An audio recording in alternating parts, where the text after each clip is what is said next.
Donc voilà, on rattaque aujourd'hui avec un sujet sur le référencement naturel, et notamment le référencement naturel pour les sites e-commerce, principalement B2C. Vous pouvez tout à fait vous inspirer de tout ce que vous allez voir aussi pour le B2B, mais aujourd'hui, on va principalement parler de B2C, même si ce sont à peu près les mêmes bonnes pratiques.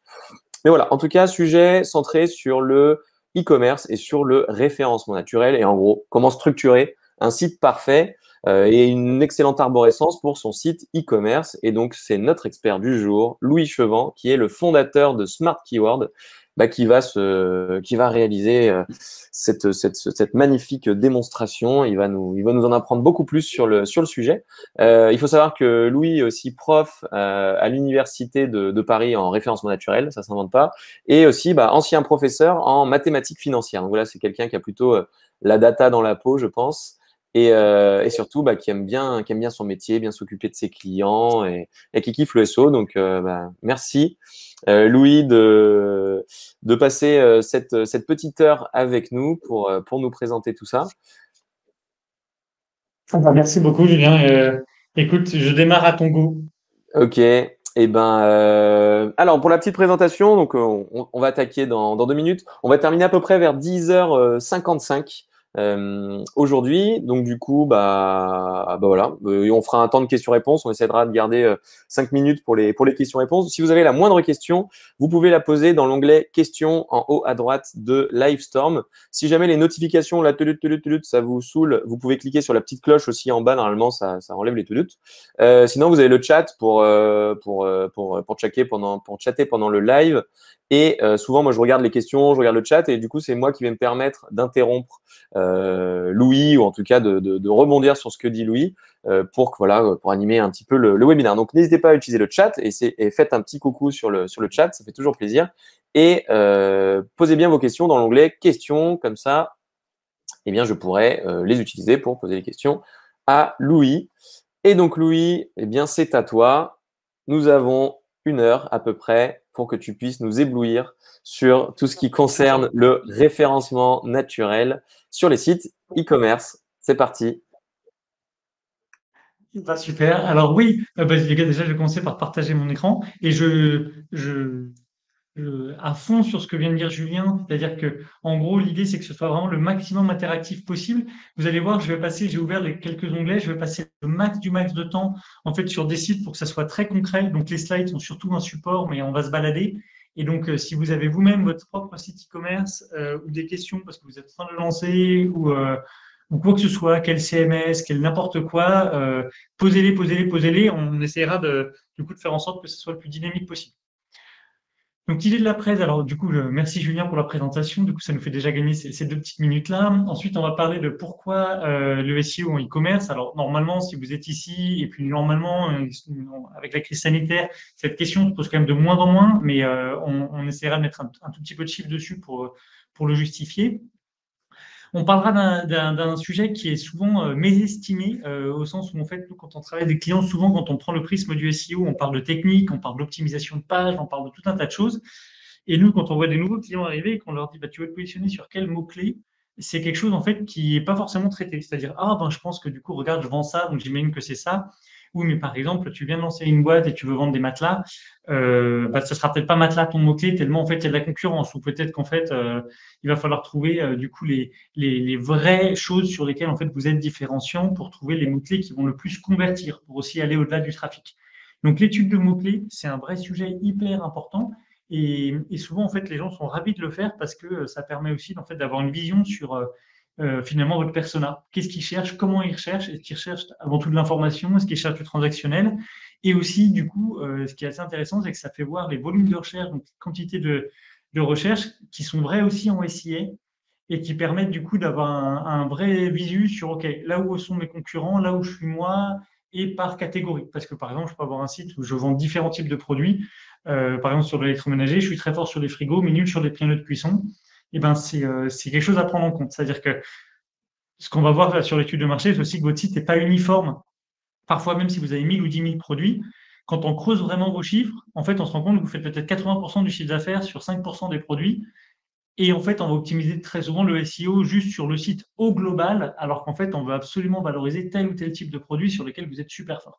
Donc voilà, ça c'est une étape en fait qu'il faut pas négliger parce qu'en fait la structure de site va en dépendre. Il y a évidemment, là c'est ce qu'on va voir aujourd'hui, une structure globale avec des bonnes pratiques. Il y a pas de sujet. Un site e-commerce globalement ils se ressemblent tous.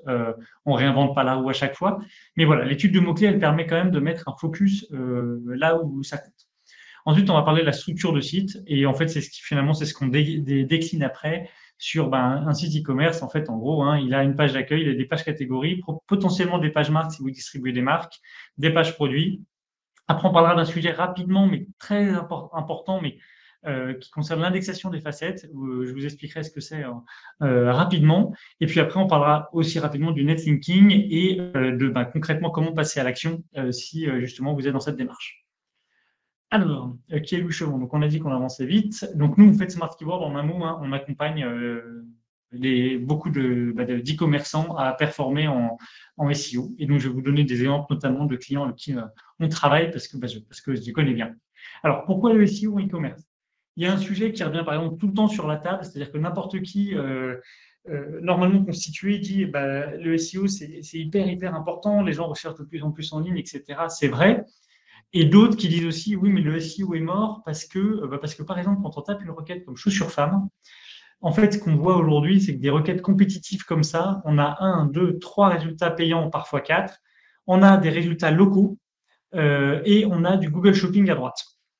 Et ça, c'est en mode desktop, mais en mode mobile, c'est encore pire parce qu'on va avoir souvent le shopping en haut, on va avoir les desktops, les pubs, ensuite le pack local. Et donc, le résultat SEO, en fait, on se dit, je suis premier, mais je suis même pas visible sur la première page. Donc, c'est gentil, mais ça sert à rien. On verra que c'est pas si vrai parce que typiquement, en fait, les statistiques montrent qu'il y a une personne sur deux, enfin 45% des gens qui savent que c'est de la pub et qui ne veulent pas cliquer dessus. Donc, la première chose qu'ils font, c'est scroller.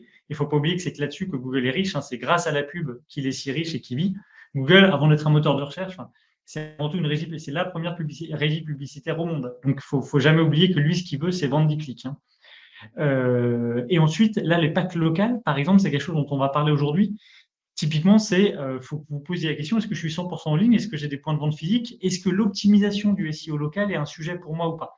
Parce que de plus en plus, et notamment en mode mobile, il y a des packs locaux. En fait, vous tapez coiffeur, là, si on tape tous coiffeur sur notre barre de recherche, on va tous avoir des résultats différents en fonction d'où on se situe, parce que Google estime, selon ses stats, hein, et puis ça dépend aussi de est-ce qu'on est le week-end, en semaine, quelle est l'heure, il considère qu'en fait, si je tape coiffeur là tout de suite, c'est qu'en fait, je cherche un coiffeur pour maintenant. Et donc, en fait, il me propose des coiffeurs à côté de chez moi, alors que la requête est générique.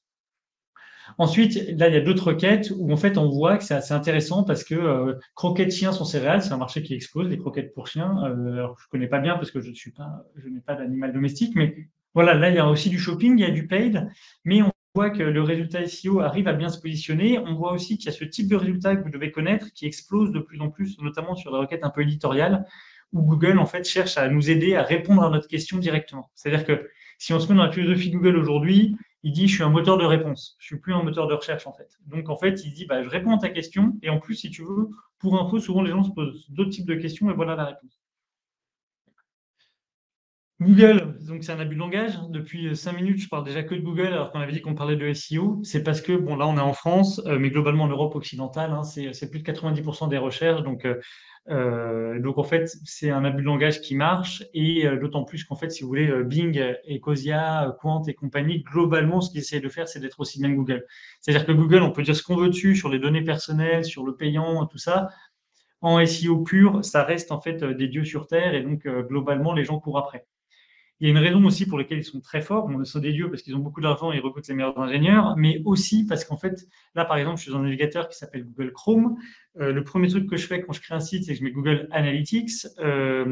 Une personne sur deux, un Android, c'est Google.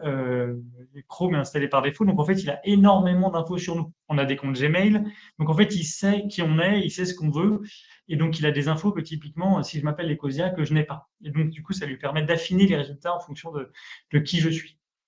C'est-à-dire que normalement, quand il est intelligent et quand les gens calibrent bien, par exemple, la publicité payante, si moi, je tape robe rouge de soirée, normalement, en fait, j'aurais pas les pubs payantes parce qu'ils diront non, non, tu me publies pas ça sur les hommes entre 30 et 40 ans, quoi. Tu me publies ça que pour les femmes de tel âge.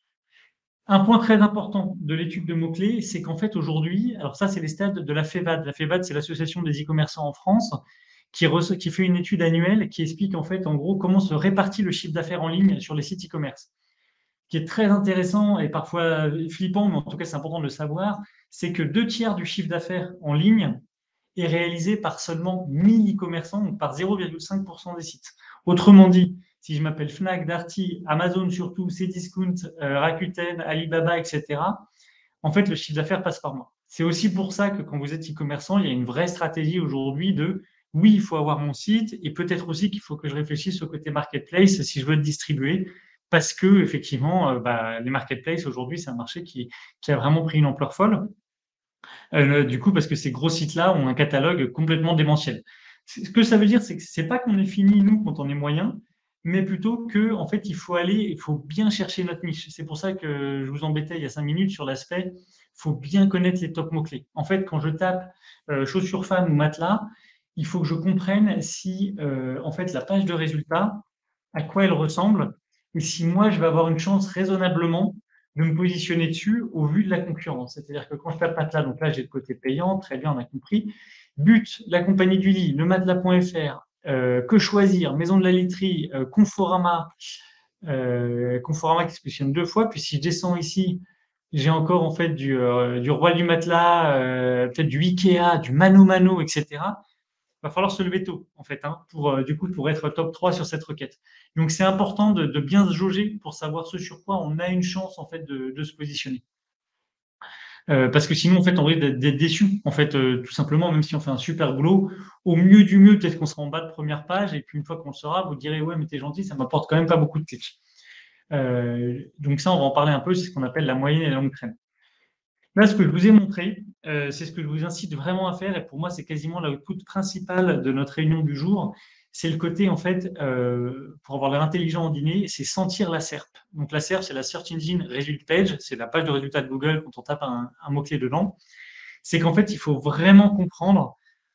Là, si vous êtes en face de votre écran, a priori, c'est le cas, je vous incite évidemment à nous écouter si possible, mais à googler aussi peut-être les mots-clés qui vous intéressent. Parce que vous verrez tout de suite, en fait, si, OK, il affiche des résultats.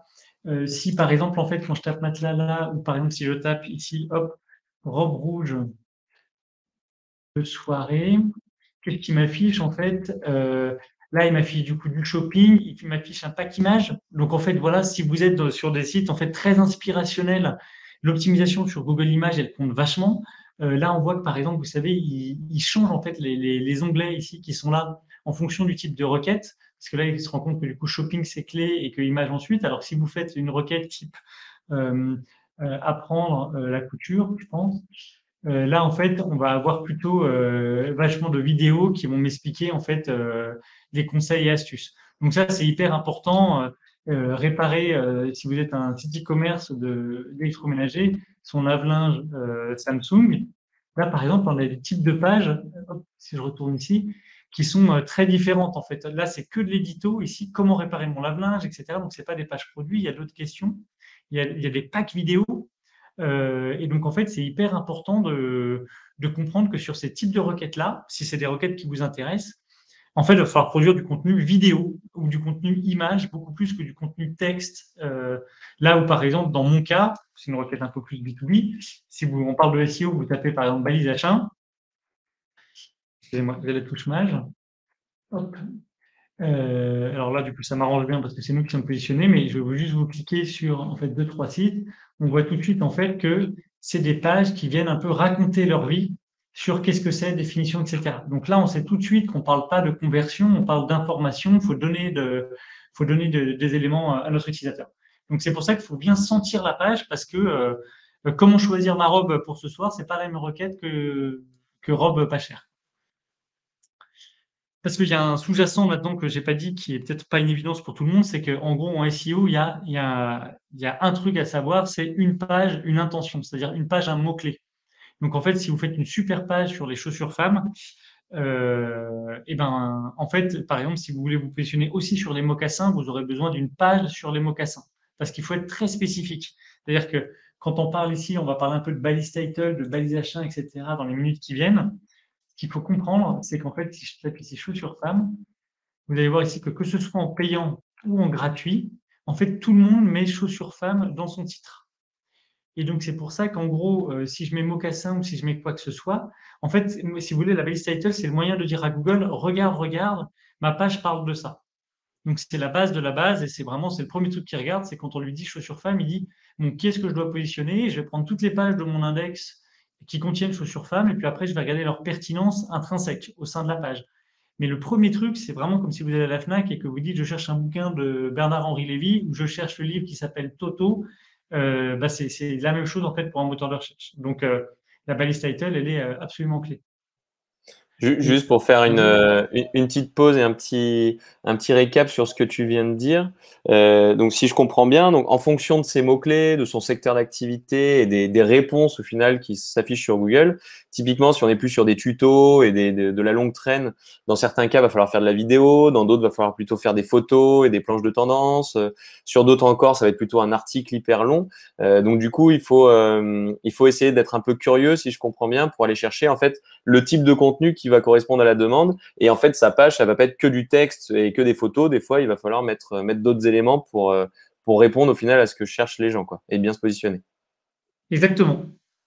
Exactement. En fait, c'est du coup, en fait, si vous voulez, si on prend la big picture, en gros, avant les petits malins qui faisaient du SEO dont on fait partie, il y avait une idée de oh là là, je vais rétro-ingénierer Google. Je vais comprendre en fait exactement comment marchent tous les détails de l'algo, comme ça je pourrais vous dire en fait un peu en mode secret de polichinelle, voilà exactement ce qu'il faut que tu fasses parce que j'ai compris comment il fonctionnait. Aujourd'hui, la logique, elle est très différente. En fait, on dit non, non, mais on ne saura jamais ce qu'il y a sous le capot. Et c'est de se dire que Google est devenu tellement fort qu'en fait, il sait en fait ce que les gens veulent par requête. Et donc l'idée, c'est quand je dis sentir la première page, c'est que c'est lui qui sait en fait maintenant si l'intention elle est transactionnelle ou éditoriale. Et donc en fait, nous la réponse, elle est dans la page de résultats. Donc il suffit ici sur chaussures femmes de cliquer sur les trois quatre premiers résultats, hop, et en fait, je vois qu'ici, ok, c'est une page de listing produit. OK, ici, c'est une page de listing produit. D'ailleurs, souvent, c'est terrible à quel point tous ces sites se ressemblent. Enfin, au sens où voilà, c'est juste des listings produits avec des filtres à gauche et un truc. Et donc là, il faut se dire, je ne vais pas essayer d'inventer un nouveau modèle. C'est que Google, là-dessus, il a interprété que ce que voulaient les gens quand ils tapaient ça, c'était du listing. Si en fait on voit que c'est des pages éditoriales qui remontent, ça veut dire qu'il faut lui donner de la page éditoriale. Parce que lui, encore une fois, hein, je suis ici dans Chrome, en fait, il sait exactement ce sur quoi je clique.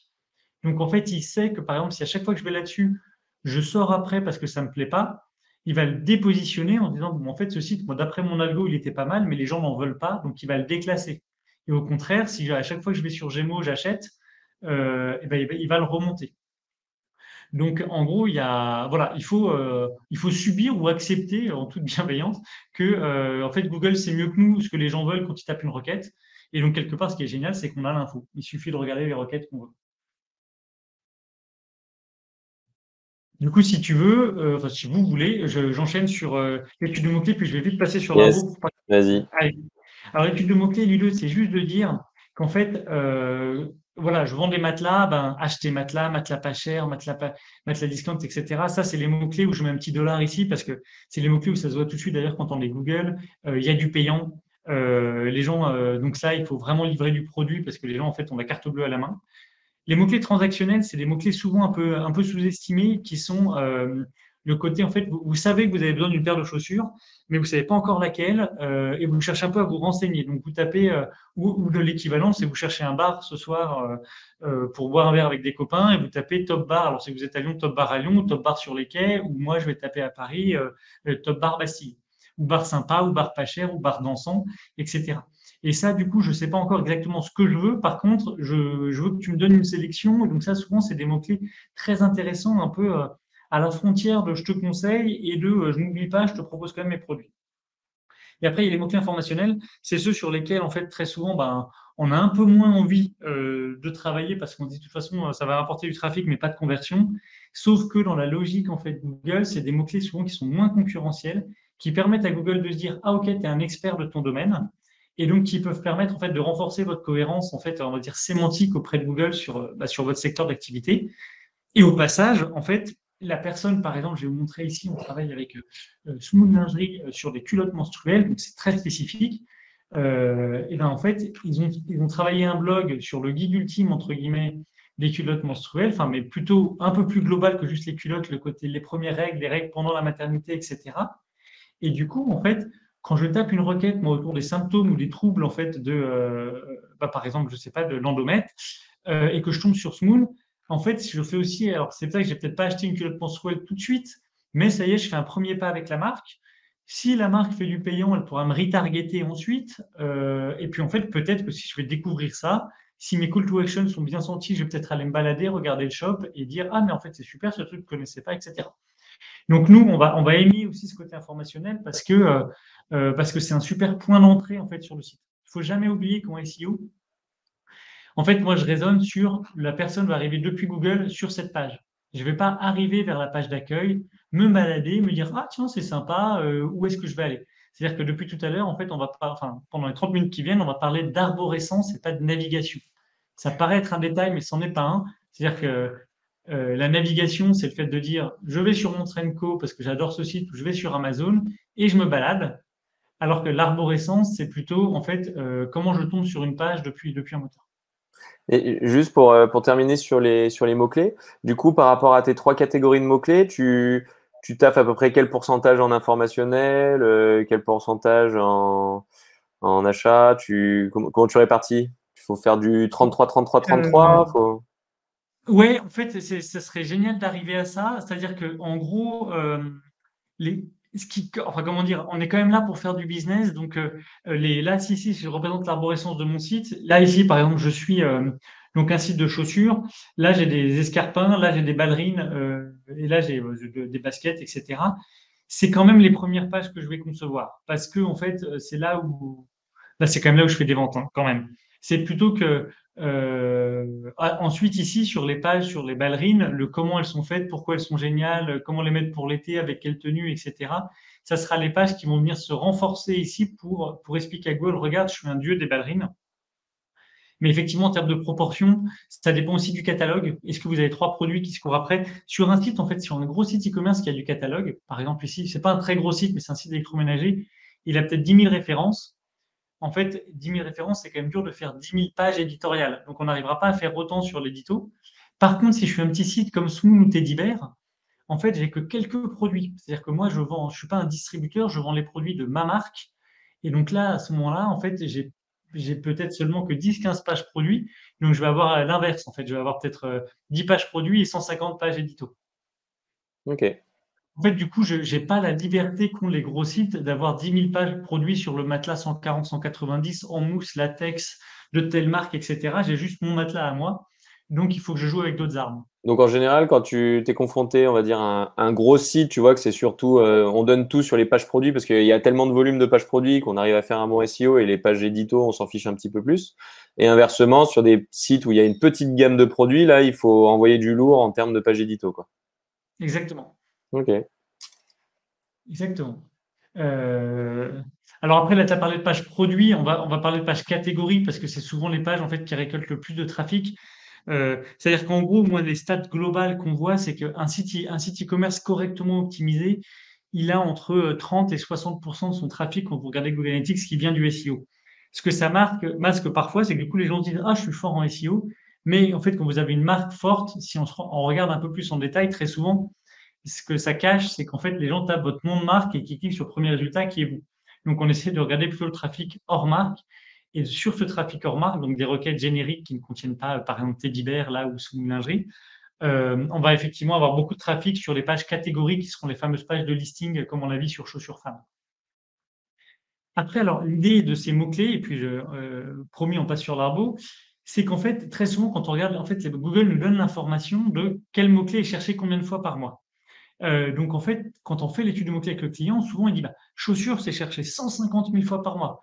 Chaussures hommes, 70 000. Chaussures de course rouge Nike, 10 000. Oh bah zut, alors ça, ça ne m'intéresse pas. Là, la complexité, elle est double. C'est qu'en fait, si vous regardez vraiment et vous pensez à vous, votre utilisation de Google, si vous voulez vraiment des chaussures, en fait, vous savez ce que vous cherchez. Donc, en vrai, la longue traîne, et en fait, elle apporte du trafic beaucoup plus qualifié. Parce que si vous tapez chaussures tout seul ou chaussures homme, ouais, bah en fait, potentiellement, il va y avoir du trafic, mais la conversion, c'est un autre sujet. Et après, si vous aimez les maths, l'idée, c'est qu'en fait, la longue traîne ici, si on fait l'intégrale de cette courbe, En fait, ici, l'aire de ça, elle est supérieure en fait assez largement à ce que vous auriez sur trois, quatre mots-clés sur lesquels en plus la terre entière se bat. Donc nous, c'est pas qu'on veut pas se positionner sur le top mots-clés. Je vous ai montré Matelas, on est top 3 avec un teddy bear. Je veux dire, on est très content de l'être, il n'y a pas de sujet. Mais il faut bien être conscient aussi qu'en fait, les mots-clés un peu plus long traîne comme ça, plus accessibles, qui permettent aussi de faire un premier pas dans le SEO, de se dire, ben, j'y vais, je vois que ça marche, et petit à petit, j'irai là-dessus. Et ben, ça marche très bien, quoi. Et alors voilà, l'idée, comment on fait ces petits pas? Je parlais de Teddy Bear, tu me demandais la position de comment je fais l'édito. Ben, je vais faire ma page oreiller. Si je suis Cdiscount, je vais avoir 10 000 oreillers de telle marque, de telle taille, de je sais pas quoi. Si je suis Teddy Bear et que j'ai juste un oreiller, en fait, je vais plutôt faire ce qu'on appelle un cocon sémantique. Je vais faire de l'édito sur comment le choisir, comment l'entretenir, c'est quoi les accessoires et comment le choisir. Il y a la composition, la matière, la forme, etc. Et donc, comment je vais me distinguer de ces discounts? On avait dit tout à l'heure, en voyant le site de la FEVAD, qu'il fallait passer par la fenêtre. Et ben, je vais me distinguer parce que moi, je vais montrer à Google que je suis un expert de mon domaine. Je suis pas juste un vendeur. Et c'est vraiment ça l'enjeu, c'est de dire en fait, ouais, ces discounts, si tu veux, tu n'auras pas la valeur conseil ou l'expertise. Nous, en fait, on vend que des oreillers, on est des dingues dessus, et en fait, ça, on le prouve à Google. Et Google y est très sensible. Parce qu'en fait, il cherche à envoyer les gens vers les pages les plus intéressantes. Parce que le jour en fait, où Google nous fournit des pages qui sont pas top, on va faire comme on a fait il y a 20 ans, on va passer de Lycos ou Alta Vista ou voilà à un autre moteur en une seconde. Il n'y a pas d'attachement à un moteur de recherche, il y a juste à est-ce que les résultats sont cool. Et Voilà, l'idée, ouais. t'as jamais vu des gros sites qui ont quand même cette stratégie-là? Parce que effectivement, bon, fois 10 000 pages, ça fait, enfin, fois 10 000 produits, ça va faire énormément de boulot. Mais il y a sûrement des grosses marques quand même qui arrivent Alors, à tout à bien faire le fait. boulot avec une armée du coup de rédacteurs et tout ça, non? Tout à fait. En fait, ce qui se passe, c'est que même un Cdiscount, en fait, sur Matelas, il va écrire 2000 mots sur comment choisir, pourquoi il est bien, etc. C'est-à-dire que de plus en plus, en fait, justement, parce que bah, de plus en plus, il y a aussi énormément d'émergence de petits acteurs de niche qui vont être, je sais pas, éco-conçus, français, durables, tout ce qu'on veut, qui font qu'en fait, les gros acteurs ont eu mal sur ces requêtes-là, ce qui fait que même eux se sont mis à faire du contenu. Mais si tu veux, ils vont arriver, par exemple, un Cdiscount, pour bien les connaître, ils vont arriver à commander peut-être 2000 contenus, ce qui est énorme évidemment, mais sur leurs 2000 pages principales. Donc, ils vont faire matelas, mais ils vont aussi faire lave-linge, ils vont faire abri de jardin, etc. Mais ils ne pourront pas descendre à comment enlever les punaises de lit. En fait, enfin, tu vois, matelas pour enfants, quelle taille, etc. Parce que là, quand même, on rentre dans trop de détails. On le verra, ce qu'ils font en fait, c'est qu'ils font comme beaucoup de sites, c'est qu'ils ne font pas des vraies pages éditoriales comme on va le voir sur Teddybear, ils font plutôt sur le fait que sur leur page, par exemple Matelas Enfant, ils font un petit texte au-dessus du listing produit et peut-être ils rajoutent aussi un petit texte en bas du listing produit. Et ça, en effet, ça va être comment dire, ça va être une manière un peu de tweaker le truc en disant, bah, j'ai pas fait un vrai article de blog de 800 mots, mais j'ai quand même mouillé un peu le maillot pour dire, regarde, en fait, c'est pas que du listing produit, je sais ce que je vends. Ouais, au final, eux, ils optimisent pas mal leur page catégorie. Et c'est vrai que moi, les retours d'expérience que j'ai quand on fait des refontes de sites ou autres, au final, souvent le client, en fait, il s'en fout un peu de ces pages catégories. C'est un truc, il dit ouais non, mais la page d'accueil est important, les pages produits importants, et la page catégorie, elle est souvent un petit peu sous-estimée. Alors que comme tu disais, c'est là qu'il y a beaucoup de trafic qui va venir. Et puis si on arrive sur la page produit, il y a la page catégorie, il y a que les listings de produits, qu'on a oublié de mettre le texte en haut, qu'on a oublié de mettre le mini article de blog là en bas, bah, on va louper un gros potentiel. Donc, je suis d'accord avec toi il y a beaucoup de choses à faire. Exactement. En fait, quand on regarde ce qu'on disait tout à l'heure, la tête des premiers résultats, en fait, il faut tout de suite comprendre, et c'est ça qu'en fait on fait avec les clients, parce que je suis d'accord avec toi, mais c'est normal en fait, hein, on vend des produits, donc tout le monde veut valoriser ses produits, et quand on a une logique d'ailleurs un peu retail, un peu magasin, on met en valeur des produits. Sauf qu'en fait, si je vois ici, il y a de la sélection, il y a de la sélection, il y a de la sélection, il y a de la sélection, en fait, en gros, c'est que le sujet, pardon, j'ai ouvert deux fois Rakuten, donc j'ai triché. Mais en gros, ici, je vois qu'en gros, les gens, je tape frigo smeg rouge. D'ailleurs, ça, c'est complètement pas pertinent chez ces discounts, mais bon, ils se positionnent quand même. Là, ici, je vois une super page chez Ubaldi où j'ai du listing. Et en fait, c'est ça qu'il faut arriver à montrer aux clients, c'est que les pages d'atterrissage sont des pages de listing. Les pages produits, à moins que ce soit extrêmement spécifique, en fait, les pages produits apportent quelque part pas tant que ça de trafic en SEO pur. Mais souvent, effectivement, les gens travaillent énormément la fiche produit parce que le réflexe assez naturel, qui est un réflexe en fait d'entrée en magasin, hein, c'est j'entre dans le magasin, donc j'entre par la page d'accueil et je me balade. Et la logique SEO, il faut quand même la comprendre, comme la logique SEA qui est un peu plus particulière, c'est de dire non, non, mais en fait, tu ne te rends pas compte, la personne ne sait pas qui tu es et elle va arriver sur cette page. Donc ça, c'est son premier sentier avec la marque. Et donc tout de suite, en fait, il faut que tu lui dises, je ne sais pas qui est Ubaldi, j'ai pas tant de clients, donc je sais que si j'achète, ça va être relou, etc. Il faut que là, tu montres que tu es un dieu des frigos Smeg, que ton catalogue est génial, etc.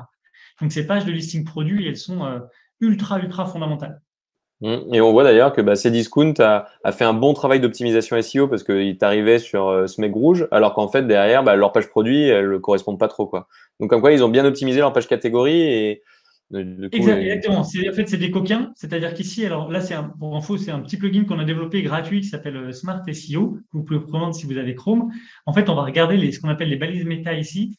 On voit qu'il est optimisé sur frigo Smeg rouge, que l'URL contient réfrigérateur Smeg rouge. Ici, ce qu'on appelle, là, ici, je fais un truc malin. Enfin, c'est à la fois le fil d'Ariane et à la fois c'est la balise H1, qui est la balise la plus importante sur la page pour dire à Google, en fait, et même à l'utilisateur, regarde, tu es bien au bon endroit, sinon il y a du taux de rebond. Et donc, on est sur Frigos Meg Rouge, sauf qu'en fait, le truc est complètement pété et on parle pas trop de Frigos Meg Rouge. ouais. C'est plutôt l'exception qui confirme la règle, mais c'est marrant. En effet, là, il y a Comme quoi, ça vaut le coup d'optimiser ces pages catégories, je pense. Il y a un vrai truc à faire exactement. là-dessus. Alors que sinon, on serait Ouais, jamais tombé sur Cdiscount, quoi. et en fait, ce qui est intéressant, c'est que typiquement, en fait, on parlait tout à l'heure des mots-clés moyennes, longue traîne et tout, c'est qu'en fait, quand vous cherchez un frigo, vous tapez pas frigo, vous avez peut-être une idée d'un type de frigo que vous voulez ou que vous avez trouvé chez un pote qui était super beau. Donc, vous savez si vous voulez d'une certaine couleur, d'une certaine marque. Et c'est exactement pareil, en fait, si vous cherchez des chaussures de sport, vous ne cherchez pas chaussures de running, sauf si vous êtes débutant, pourquoi pas. Mais si vous êtes un peu, si vous savez ce que vous voulez, vous allez taper les ASICS, Gel Nimbus, je ne sais pas quoi, parce que vous savez celle que vous voulez. Donc, ouais, les pages, allez, on y va du coup, les pages catégories, c'est vraiment la clé. Parce que la structure du site, je vais passer vite, c'est évident, vous la connaissez tous. J'ai la page d'accueil qui envoie vers des pages catégories, qui envoie peut-être vers des pages sous-catégories, qui à la fin envoie vers des pages produits. Donc, en fait, mon site type, c'est ma page d'accueil ici. Donc, c'est un site qui est très fort en SEO qui s'appelle Best of Robots. Il a une page d'accueil. Le rôle de la page d'accueil aussi, je vois qu'il est 35, donc j'accélère parce qu'en fait, on a été bavard, enfin surtout moi. Donc la page d'accueil, son besoin, c'est qu'elle soit sexy. Il ne faut pas avoir trop d'exigences SEO dessus. Les gens focalisent énormément dessus, et je pense que Julien, tu le sais mieux que moi. Sur des refontes de sites, on peut passer peut-être des semaines sur la page d'accueil à se battre sur un pouillème de pixels ou de wording. Mais Ouais. en fait, ça ne compte que pour le trafic des gens qui vous cherchent directement. C'est évidemment très important, mais en SEO, moi, je m'en fiche un peu parce que si vous vous appelez Smoon Lingerie et que quelqu'un tape Smoon Lingerie, il va tomber sur votre page d'accueil. Donc, je n'ai pas vraiment besoin de l'optimiser à mort, sauf sur une requête qui serait peut-être la requête principale de tout le site. Mais quand on a un site e-commerce, on joue notre vie en fait sur un ensemble de requêtes, pas sur une ou deux top requêtes. Donc, le rôle de la page d'accueil, en fait, c'est d'envoyer vers les pages importantes qui, elles, sont des pages SEO ultra clés. Donc, top page catégorie, top page produit, et peut-être les top marques ou évidemment la justification, enfin, la réassurance client, etc.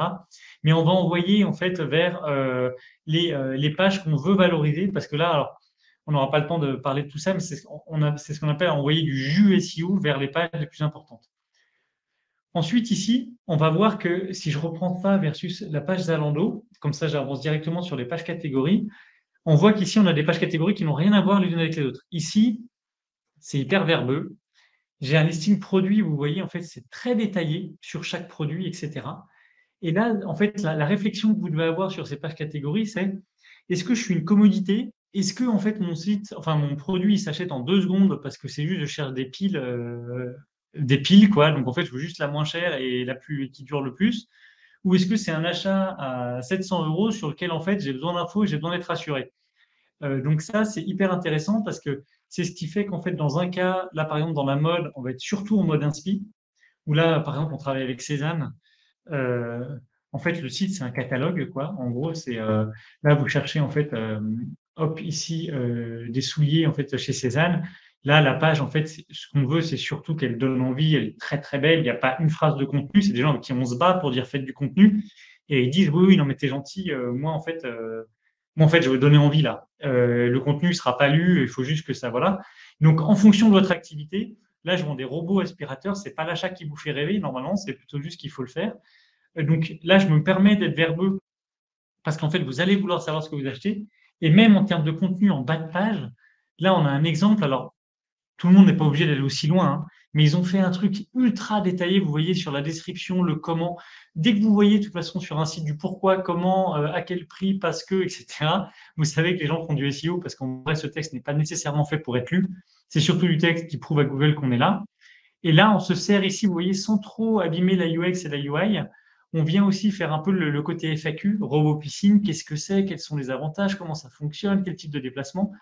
Et là, du coup, on ne gâche pas l'expérience utilisateur et on envoie du contenu potentiellement utile pour l'utilisateur et en tout cas très utile aussi pour Google. On va même faire des liens d'actualité, voire en fait après avec des tests qui là vont pouvoir peut-être aller sur une page édito qui permet de renforcer ce qu'on appelle le maillage et auprès de votre cible, en fait, l'expertise que vous avez sur le sujet. Vous n'êtes pas juste un vendeur, vous avez fait des tests des produits que vous vendez, vous validez que c'est hyper utile, etc. Et donc là, en fait, ça, c'est vraiment canonissime d'un point de vue SEO. Donc voilà, les pages catégories, c'est là, donc j'avance un peu vite, toc, toc, toc. Page catégorie ultra clé. Et les pages catégories, du coup, comme c'est elles qui ont quasiment le plus de poids sur le site, en fait, on veut s'en servir pour redistribuer du poids vers d'autres pages importantes. C'est-à-dire qu'ici, si je reprends, alors je vais reprendre mon Zalando chéri, hop, ici, comme on a dit, très peu de texte, parce qu'en fait, je veux acheter des chaussures, je veux juste des images. Vous voyez, les images sont très grandes, alors qu'en fait, sur les robots, c'était juste une petite image planquée. Et là, en fait, je vais avoir un peu de contenu, honnêtement, pas très passionnant, et ce qu'on appelle du maillage vers tout un tas d'autres pages. Donc là, ça y est, on tombe dans ce qu'on appelle l'arborescence. C'est-à-dire qu'en fait, tout le monde veut un site facile d'utilisation, simple, sexy, etc. Donc, dit autrement, on ne veut pas des gros menus avec toutes les chaussures, justement, Michael Kors, les baskets de luxe, etc. On se dit, mais comment je vais mettre toutes ces pages en fait dans mon menu? Et ça va être dégoûtant. En plus, les gens ne se servent plus du menu. Ils arrivent sur la home, ils se baladent ou ils tapent quelque chose dans mon moteur de recherche interne. L'avantage de créer ces trucs-là, c'est qu'en fait, c'est des pages entre guillemets un peu volantes. C'est-à-dire que vous créez, vous me dites, ben, nous, on vend des chaussures, et puis on a des marques, on a Timberland, on a Nike, on a ASICS, etc.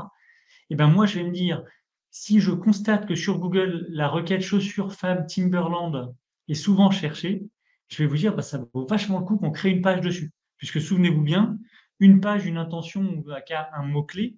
Donc ça veut dire qu'il faut que je crée une page pour Timberland. Parce que même si j'ai des chaussures Timberland, mais que je ne crée pas une page catégorie, donc j'aurai juste des pages produits, ben, la page produit confère ce qu'on a vu sur les robots, sur les frigos Smeg rouges, en fait, Google ne sortait que des pages catégories. Donc, moi, ma page produit, elle va être à la rue.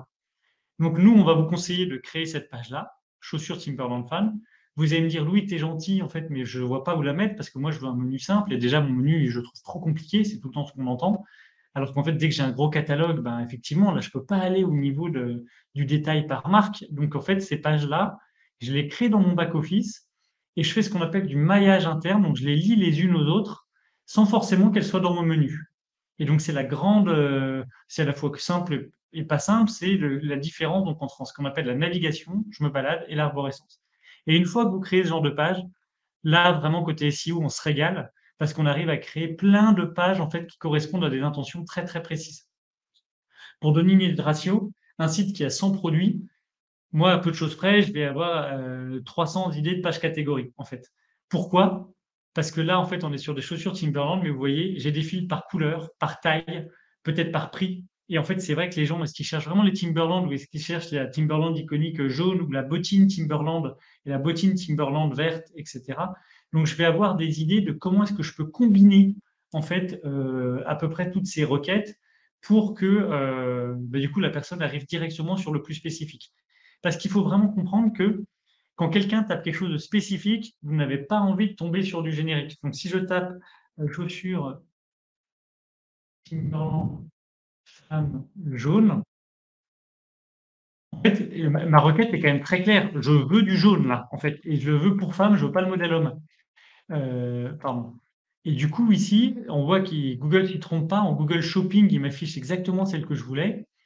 Et en fait, en résultat naturel, là, il me parle bien de Bot et de Timberland. Alors là, Timberland, bon, mais c'est le site Timberland, donc c'est peut-être un peu plus facile. En gros, et là, on retrouve notre Zalando, etc. Donc, faut vraiment arriver à comprendre. Typiquement, si le jaune, vous voyez ici, il n'a pas l'air de sortir les pages, sauf sur eBay. eBay a fait vraiment une page très spécifique à ça. S'il faut que je crée la page, ou sinon, c'est quand même trop détaillé, tu m'embêtes, Louis, je préfère rester juste sur les chaussures Timberland. Donc, on verra ensemble, en fait, à chaque fois, est-ce qu'il faut créer ou pas les pages, parce que la logique, en fait, elle est toute bête, hein, c'est du ROI de base, c'est la requête est cherchée 100 fois par mois, grosso merdo 1000 fois par an. Combien de temps ça me prend de créer la page? 1 heure. OK, et si je suis top 10, combien je vais avoir de clics? Quel est mon taux de conversion? Quel est mon panier moyen? Et donc, si on dit qu'en fait, je vais avoir 20% des clics, ben, je vais avoir 200 clics, je convertis à 2%, je vais avoir 4 ventes, 40 ventes peut-être. Et du coup, en fait, est-ce qu'avec mon panier moyen, je m'y retrouve, sachant que j'y ai passé 1 heure? Si c'est 1 heure, peut-être qu'on s'y retrouve grave. Si c'est 5 heures, parce qu'en fait, votre CMS ne permet pas de le créer facilement, ou votre agence de dev euh, fait un peu voilà, fait la moue, ben, peut-être qu'on va pas le faire. Si en fait, au contraire, on se dit, mais non, mais c'est super facile, je vais créer les 10 pages marque plus couleur en 2 secondes, et il y aura juste à modifier ce qu'on a vu, les balises title, etc. Peut-être que tout le monde sera très content. Un autre sujet, du coup, qui est hyper important dès que vous êtes distributeur, c'est les pages marques. Quand je suis Teddy Bear ou Smooth Lingerie, je vends que les produits de ma marque. Donc là, de toute façon, j'ai pas vraiment de page marque, si ce n'est ma page d'accueil. Quand je suis en fait des Best of Robots ou ici par exemple un site de parapharmacie, en gros, les gens recherchent souvent, en fait, moi comme on disait, je cherche des chaussures Adix en running, je cherche peut-être des robots aspirateurs Amiibo, je cherche des frigos Smeg. Donc très souvent sur les sites e-commerce, on a une entrée par marque et après les pages optimisées par marque sont super en fait intéressantes parce que au-delà de la requête générique, celui qui tape aspirateur robot Domova, enfin moi j'y connais rien aspirateur robot, mais j'imagine que celui qui tape ça, c'est qu'il connaît déjà, il s'est peut-être renseigné en magasin chez Darty, pas forcément chez Best of Robots, et il s'est dit c'est super cool et il tape ça dans Google en fait. Et cette requête, ce que j'essaie d'expliquer avec la moyenne longue traîne, c'est qu'elle est peut-être en fait, elle va peut-être apporter plus de business qu'aspirateur robot en générique parce que lui, en fait, il sait ce qu'il veut, celui qui tape ça. Donc là, si cette fiche-là, elle a un super prix, il y a 164 avis, 5 étoiles, en fait, on va peut-être être en mode one click et y aller, quoi. Après, alors du coup, allez, j'enchaîne sur la fiche produit, comme ça on gardera 5 minutes de questions. La fiche produit, donc comme tu disais très justement, Julien, c'est là où en fait on passe nos vies, parce que c'est ce qui compte le plus souvent pour les annonceurs. Du coup, c'est avoir plusieurs images, évidemment, super sexy. Là, c'est très rare, mais typiquement quand le panier moyen justifie, c'est génial. Avoir carrément une vidéo, ça c'est incroyable. Avoir les points forts, les évaluations clients, ça c'est fantastique parce que bah, ça donne. Enfin voilà, c'est typiquement ici, on est en train de dire bon courage à ces discounts pour avoir une page produit aussi qualitative. Parce que tout à l'heure, Julien, on disait peut-être que sur les 2000 top requêtes en France, type matelas, piscine, etc., je peux le faire. Autant, ils ont 30 millions de fiches produits. Donc là, on arrête, quoi. Même si on fait le texte en mode Madagascar, sans jugement pour Madagascar, mais ce que j'ai parlé, c'est le texte un peu à la chaîne, pas forcément à haute valeur ajoutée, on n'arrivera pas à faire un truc aussi bien. Donc ça, c'est vraiment, c'est hyper important que vous reteniez ça si vous êtes dans ce cas d'optimisation SEO, c'est que, en fait, si vous êtes un petit site, donnez de l'amour à vos fiches produits, vous avez raison, parce que ça sera votre différenciant.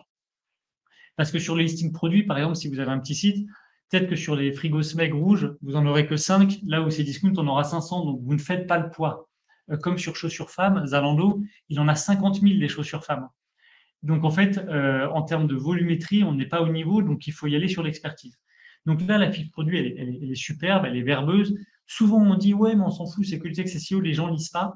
Là, c'est vrai et pas vrai. C'est-à-dire qu'en fait, effectivement, si je suis sur Cézanne, en fait, Cézanne, je veux juste que ma fiche produit, elle soit splendide. Et effectivement, le détail de qui, que, quoi, pourquoi, ma chaussure, elle est trop bien, enfin mon escarpin ici, il faut quand même me dire que deux, trois trucs, quoi. Mais globalement, le sujet, c'est oh là là, il est trop beau. Avoir peut-être d'autres idées de produits et roule ma poule, on y va, quoi. Donc clairement, encore une fois, c'est spécifique. On ne va pas réfléchir de la même manière pour un soulier que pour un robot de cuisine ou pour un frigo qu'on achète une fois tous les 5 ans. C'est aussi pour ça que, par exemple, avec un Teddy Bear, on y allait, entre guillemets, comme des cochons sur la page, en fait, matelas. Parce qu'un matelas, vous en achetez tous les 5 à 10 ans. C'est un achat qui est très cher. Et donc là, en fait, on a joué notre vie. C'est-à-dire que je vais vous montrer pour que ça soit ça paraisse simple. Page chez Discount sur les matelas. OK, puis je vais aller sur une page produit. Voilà la tête de la page produit. OK, produit sponsorisé, super. Cross-sell, d'autres liens. Cdiscount voyage, un peu what the fuck. Là, je vois clairement une image pixelisée dégueulasse. Et après, les infos produits en mode purement technique. J'arrive ici sur Teddy Bear. Hyper léché, différentes images, la réassurance de dingue, sans nuit d'essai gratuit, etc. On me raconte une histoire, c'est soigné. Je ne suis pas juste là pour te faire convertir en une seconde. Pourquoi c'est incroyable? Petite image, dynamique, soutien et fermeté, blablabla. Le bain, ça est respirant, touk ok. Matelas pratique et responsable, c'est quand même de plus en plus important de parler de ça. Ensuite, oh, ils font des trucs avec Emmaüs, c'est vraiment des gens bien. Livraison de retour sans nuit gratuite, incroyable. Confort et qualité, une vidéo. Là, comme on disait, hein, la vidéo, si vous êtes Cdiscount, vous n'allez pas pouvoir le faire sur 30 000 produits. Si vous êtes en fait Teddy Bear et que 40% de votre chiffre d'affaires se joue sur Matelas, ouais, en fait, on peut peut-être faire une vidéo. Et là, en fait, ce qui est incroyable dans ces cas-là, c'est que si vous voulez, ce qu'on a mesuré, c'est qu'en fait, il y a un temps passé par page qui est un critère indirect de SEO où les gens, en fait, en gros, ils restent 5 minutes sur la page Matelas. Alors que très souvent, les fiches produits, on est tous pareils. En plus, le trafic, et là, je suis sur desktop, c'est mal, j'aurais dû faire toute la démo en mode mobile. En fait, sur mobile, normalement, je passe d'une page à l'autre, ça me plaît pas, je dégage. Là, en fait, la vidéo, ça permet d'avoir un temps passé par page très, très important. Et donc, en fait, Google se dit, ah, quand même, les gens restent, ça leur plaît. Avis client, bim, bim, bim, j'ai des avis frais, j'en ai 30 000. Donc, la réassurance, elle est là. Hop, une autre vidéo sur comment déballer mon matelas parce que je le reçois dans la mousse. Notre différence, l'incroyable sommier, allez, on y va. Enfin, ça donne envie de tout acheter. Des photos de clients avec ça, un flux Insta. Alors ça, c'est fantastique si vous arrivez à l'avoir parce qu'en plus, parfois, ça peut, si vous le codez bien avec votre agence de dev, en fait, ça peut être dynamique au sens où dès que quelqu'un mentionne votre marque et tout, ça vient enrichir. La fiche technique. Et là, typiquement, ici, on va avoir le guide qu'on a fait sur l'édito dont je vous ai parlé tout à l'heure. L'histoire de Teddy Bear, enfin, vous avez compris, là, ça fait 3 minutes que je suis sur la même page, c'est vraiment costaud, quoi. Et les conseils matelas, ici, on arrive sur du coup le conseil édito sur comment choisir matelas, quand changer de matelas, comment tout savoir sur la fermeté, etc. Et j'ai des petits articles qui m'expliquent en fait tout ce que j'ai besoin de savoir aussi sur les matelas en latex, blablabla. Bla, bla, bla, voilà. Donc, la fiche produit, en fait, on peut lui donner beaucoup ou peu d'amour en fonction aussi du coup, d'à quel point, c'est ce que je disais tout en introduction, si vous vous rendez compte que vous faites 20% de votre chiffre, enfin 80% de votre chiffre d'affaires juste sur quelques produits, ben, le site e-commerce, évidemment, il va avoir une structure qui sera un peu la même pour tout. On ne pourra pas tout le temps faire du custom, c'est-à-dire qu'ici, vous avez un menu, blablabla. Sauf que peut-être, ça ne se voit pas de prime abord, mais peut-être qu'en fait, sur les frigos, SMEG, vous allez avoir en fait des pages complètement incroyables. Et c'est ça en fait qui fera la différence. Bon, on a Bon, Guillaume dans Julien, le je vois chat qu'il est 51. ouais, on a Guillaume dans le chat qui veut acheter un matelas du coup maintenant. Du coup, attends, on va fermer. Tac. Toc.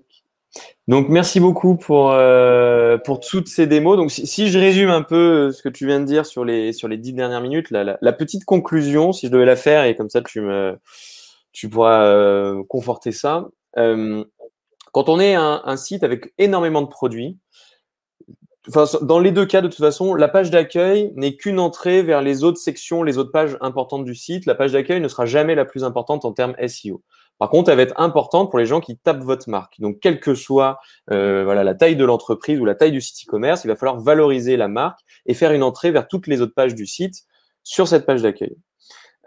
Ensuite, quand on a un gros catalogue e-commerce, qu'on est un gros commerçant, on va tout donner en gros sur les pages catégories. Et après, les pages produits, eh ben, ça va être une succession de plein d'informations avec le plus d'infos possible sur les produits, bien entendu, mais on va mettre le paquet sur les catégories, sur les filtres, sur les moteurs de recherche à facettes, tous ces éléments-là, avec des pages catégories vraiment bien foutues. Par contre, quand on a une petite gamme de produits, et ben du coup, on va tout donner pour le coup là sur la page produit, comme tu as montré pour Teddy Bear, avec beaucoup de texte, de la vidéo, les avis clients, des tutos, des articles de blog liés, et tout ça. On va plutôt créer énormément de contenu autour de nos pages produits. Et ben voilà, je pense qu'on est pas mal, non? Ouais, globalement, c'est ça. On a un tout petit peu moins parlé de l'édito, mais l'édito, en fait, si on a un petit catalogue, autant le faire sur les pages produits elles-mêmes. Si en fait, comme on a vu un peu avec Smoon, si en fait on se dit, mais d'ailleurs le marché est nouveau, faut éduquer, etc. Travailler l'édito sur le comment, le pourquoi, etc. pour avoir un premier accès à la marque sur des requêtes moins concurrentielles, c'est quand même un sujet très intéressant parce qu'en fait, ça permet aussi parfois de mettre un premier pied dans le SEO où on se dit, oula, c'est long, c'est cher, j'ai pas de ROI, enfin c'est cher, pas forcément, c'est pas cher, sauf qu'en fait, c'est pas facilement mesurable, etc. Ça permet de voir du trafic arriver et de mettre un pied dedans. Mm. Et bah en tout cas, merci beaucoup pour tous tes conseils. Bah, il y a eu plusieurs questions et j'ai répondu directement dans le chat parce que je savais que le temps nous était compté. Bon, ça allait hyper vite à la fin, donc pour ceux qui le souhaitent, vous mettrez la vidéo et vous diviserez par deux la rapidité, comme ça vous allez pouvoir tout revoir tranquillement quand ce sera en replay sur YouTube. Mais en tout cas, c'est cool. Moi, tu vois, j'ai un client qui a la niche des matelas recyclé, recyclable, éco-responsable, tout ça. Donc, il a cette niche-là. Ça s'appelle Uno. Et bah, du coup, je lui ferai regarder le webinaire parce que bah, ça va lui donner tout plein de bonnes pratiques pour son site. Où là, on est exactement dans le même cas avec une faible gamme. Donc, ça veut dire très peu de produits. Il y a le matelas enfant, l'oreiller. Donc, ça correspond bien à un teddy bear. Inversement, on a des clients qui ont, donc là, c'est dans le B2B, mais c'est des produits plus industriels. Mais il y a peut-être 200, 300, 400 produits. Là, pour le coup, il faut tout miser plutôt sur les pages catégories au sein de leur arborescence. Et tu m'avais dit en off, avant qu'on attaque aussi, où parfois, sur ces 150 produits, il y en a peut-être un qui est hyper important. Et donc, celui-là, en gros, tu vas l'isoler un petit peu et tu vas faire plein de liens vers cette page depuis la page C'est vrai que j'en d'accueil, ai tout pas ça. parlé, Donc, mais c'était voilà. typiquement, effectivement, par exemple, avec GoSport, en fait, on a une structure qui fait que, par exemple, la page du maillot du PSG, elle est en niveau 4 à la page d'accueil. Et ben là, en fait, on va faire en sorte que, OK, c'est en niveau 4 dans l'arborescence du back-office, sauf que par contre, il faut que ce soit en niveau 1 parce que les maillots du PSG avec l'arrivée de Messi, c'était quand même pas complètement négligeable. Donc là, on va essayer de faire des liens de partout depuis d'autres pages du site pour faire énormément exactement. remonter ce maillot-là. Donc voilà, quand vous avez au sein de votre gamme 1, 2, 3, 10 produits peut-être qu'il faut faire énormément remonter, vous allez les privilégier. Sinon, quand vous avez de base que 10 produits, là, vous allez tout donner sur l'édito et être vraiment tequé là-dessus. Bon, il y a quelques petites questions sur les CMS ou autres, mais tout ce que vient de dire aujourd'hui Louis fonctionne, que ce soit sur WooCommerce, Shopify, Magento, Drupal, Trucmuche, Bidule, ça marche de partout. Et bien entendu, on recommande d'utiliser des plugins. Là, je vois les questions d'Erwan, des plugins de type Yoast SEO, Rank Math, par exemple, sur WordPress et WooCommerce, ça fonctionne très bien. Et voilà, en tout cas, on va vous envoyer la présentation. Vous aurez le replay sur YouTube qui sera disponible d'ici 7-8 heures à peu près. Voilà, vous allez recevoir tout ça. Donc, profitez-en. C'était offert par la maison. J'espère que vous allez pouvoir profiter de tous ces conseils-là. En tout cas, un grand merci à Louis qui a pu nous partager toutes ses expériences et toute son expertise aujourd'hui. C'était à très, très forte valeur ajoutée. Et si vous avez la moindre question en termes de SEO, que vous voulez tout donner sur votre site, maintenant, vous savez qui contacter. Il y a Louis qui est là. Eh Merci ben, Louis. super, merci beaucoup. À À très plus. vite. Bonne journée à Au tous. revoir. Ciao.